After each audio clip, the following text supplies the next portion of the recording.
खुशबू की धमकी की हवा निकालकर गौरव मस्त मीटिंग करने पहुंच गया था। सूरत के ऑफिस में बस एक रिसेप्शनिस्ट, एक पियोन और एक बैक एंड कंप्यूटर स्टाफ था। उन्हीं से गौरव को पता चला कि कंपनी का फील्ड एजेंट भी यहाँ एक ही था, जो खुद ही इंश्योरेंस इंस्पेक्टर, बैंकर एक ही महीने के अंदर अंदर 4 क्लेम्स को अप्रूवल दे चुका था। चारों इंश्योरेंस क्लेम का टोटल 3 करोड़ 24 लाख था। अंकिता ने उसे असली इंस्पेक्शन करने के लिए भेजा था कि कहीं उस एजेंट ने क्लाइंट के साथ कोई सेटिंग तो नहीं कर ली थी। गौरव ऑफिस के छोटे से केबिन में बैठा था। उसके सामने 4 फाइल्स रखी हुई थी और चारों में क्या लिखा था, ये उसकी समझ से परे था। गौरव ने तुरंत मन्नू को फोन मिलाया। हाँ बोल, कहाँ मस्ती कर रहा है? अरे घंटा मस्ती सर जी, मुझे कुछ समझ में नहीं आ रहा है। पता नहीं आपकी चूतिया चेली ने मुझे क्यों यहाँ भेज दिया है। चूतिया वो नहीं, मैं हूँ। तभी तो तुझसे इतना भी ना हुआ कि मुझे एक फोन कर दे। भागम भाग में था सर जी, और फिर ऑफिस से निकाल दिया था। फिर वो खुशबू है ना, जो मुंबई वाली ट्रेन में मिली थी, याद है आपको? चूतिया मुझे कैसे याद होगा, तुझे मिली थी। ओ हाँ, आप तो फ्लाइट से गए थे ना। तो सर जी वो भी बुला रही थी मुझे, तो जल्दी जल्दी में आपको बताना भूल गया। सुनो ना, ये नखरे बाद में कर लेना। अभी ये बताओ कि इंश्योरेंस क्लेम सही हुआ या नहीं, और इसको चेक कैसे करते हैं? वैसे ही जैसे तेरी माँ चेक करती है कि तू सिगरेट पीकर आया है या नहीं। है क्या? हाथ सूंघ के या मुंह सूंघ के? हाँ, जाके देख सूरत वाले एजेंट के हाथ कहाँ कहाँ बिजी है। सबसे पहले फाइल्स को अच्छे से स्टडी कर, फिर एजेंट का इंटरव्यू ले। ऐसे सवाल पूछ जैसे तुझे उसको फेल करने के पैसे मिले हो। टोटल कितने का क्लेम अप्रूव किया है उसने? 3 करोड़ के ऊपर है सर जी। और इतना पैसा ये कैसे? 3 करोड़ है, 30 नहीं। तो टेंशन मत ले, एजेंट के घर जा या फॉलो कर उसको, देख वो रात में कहाँ जाता है। 3 करोड़ का लोन क्लेम करवाने के लिए इसने ज्यादा नहीं तो 10 लाख रुपए जरूर लिए होंगे। पहले बात करके देख, अगर तुझे भी कुछ घूस देने का लालच दे तो समझ लियो कि फेक क्लेम है। अगर फिर भी तुझे चूतिया समझ के नौटंकी करे तो उसको फॉलो करियो। नया नया पैसा आया है तो साला रात में पक्का किसी लड़की वड़की के साथ अय्याशी करता मिल जाएगा। जहां भी मिले उसकी वीडियो बना और उसके बाद फिर से इंटेरोगेट कर। अब बचाने के लिए उसकी जॉब खानी पड़े तो ज्यादा सोचियो मत। क्या?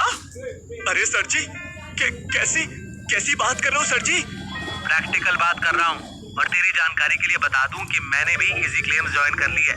पहला टूर लगने वाला है। अरे वाह सर जी, यहीं आ जाओ ना। फिर ये सूरत वाला मैटर सॉल्व कर दो और फिर जहाँ मन करे वहाँ चले जाना। इम्पॉसिबल। कंपनी जितनी बड़ी गाजर दिखा रही है उससे तो यही लगता है कोई बड़ा पंगा हुआ है, वरना ये इतना ऑफर देकर वापस नहीं बुलाते। तू अभी वही काम कर, अगर तुझसे नहीं हुआ तो देखेंगे। बस एक बात का ध्यान रखियो। क्या सर जी? ये जो तेरी खुशबू बदबू जो भी गर्लफ्रेंड है, इसको अपने काम की जानकारी मत दियो। हम इंश्योरेंस इंस्पेक्टर किसी सोने की पोटली से कम नहीं होते। गौरव सोच में पड़ गया। वो तो पहले ही खुशबू को सब कुछ बता चुका था। अभी उसने ब्लॉक किया हुआ था, वरना वो 3 करोड़ के क्लेम के बारे में भी बता देता। मनु को जब गौरव की आवाज नहीं आई तो उसने कॉल डिस्कनेक्ट कर दिया। मनु अपने पुराने ऑफिस में बैठा हुआ था। पहले के मुकाबले ये पूरा इंटीरियर चेंज हो चुका था। मनु को ब्लैक कलर पसंद था, लेकिन अंकिता ने इस केबिन को पर्पल करवाया हुआ था। चेयर्स और कंप्यूटर सिस्टम भी चेंज हो गए थे। अपनी कुर्सी पर बैठकर मनु को अपनेपन वाली फीलिंग नहीं आ रही थी, लेकिन महीने के 1.5 लाख रुपए का लालच उसे यहीं रोके रखने के लिए बहुत था।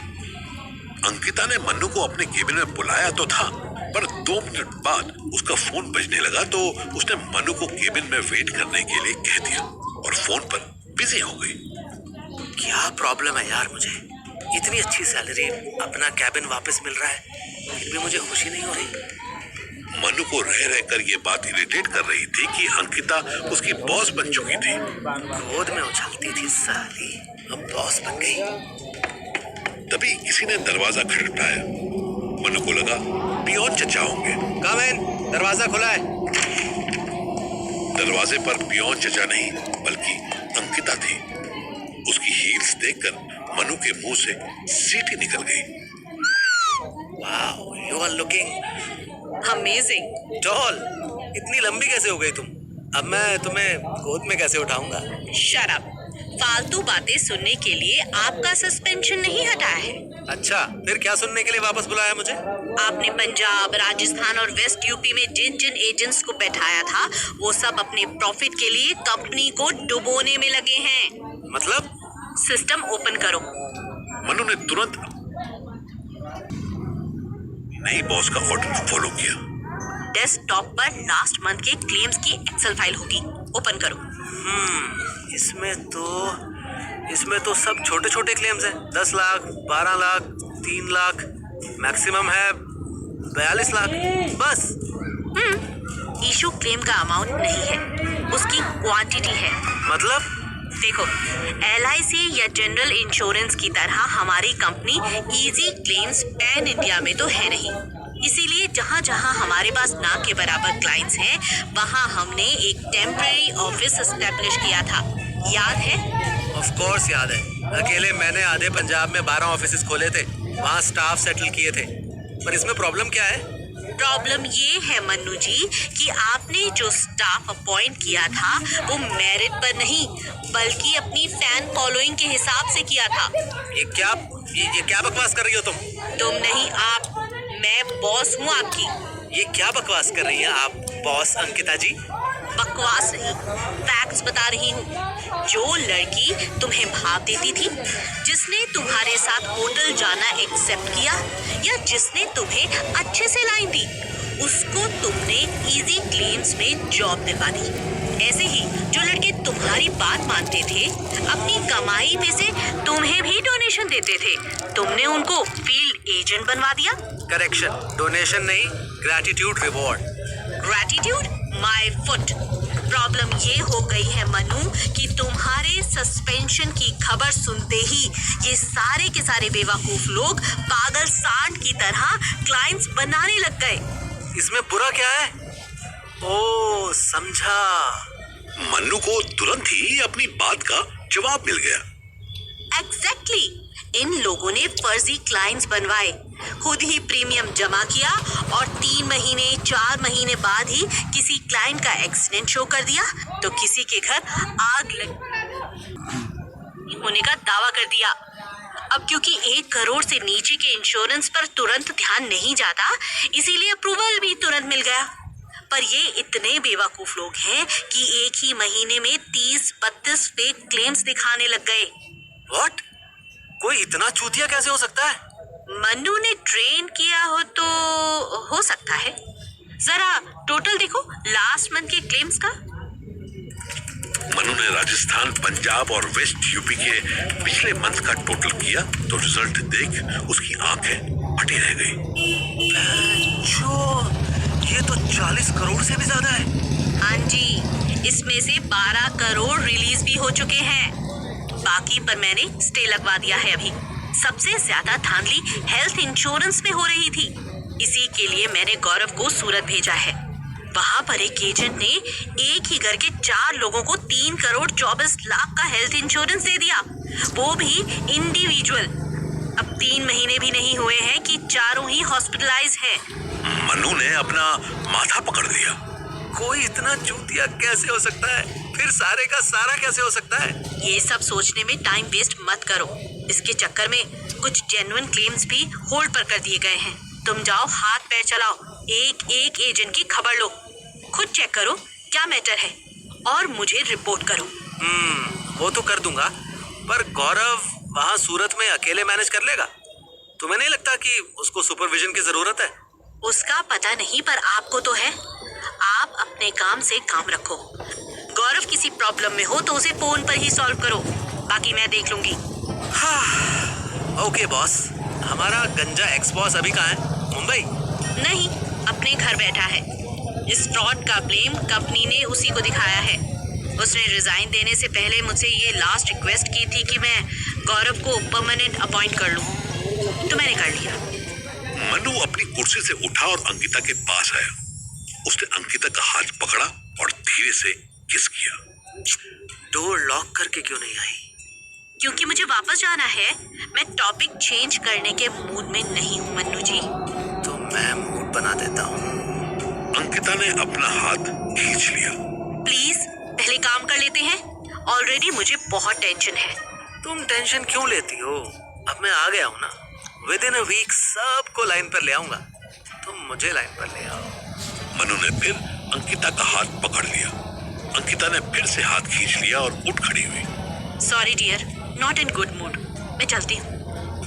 आप देख लो आपको पहले कहाँ जाना है। जहाँ भी जाना हो खुद अपनी टिकट्स वगैरह देख लेना और अरुण को वाउचर दे देना।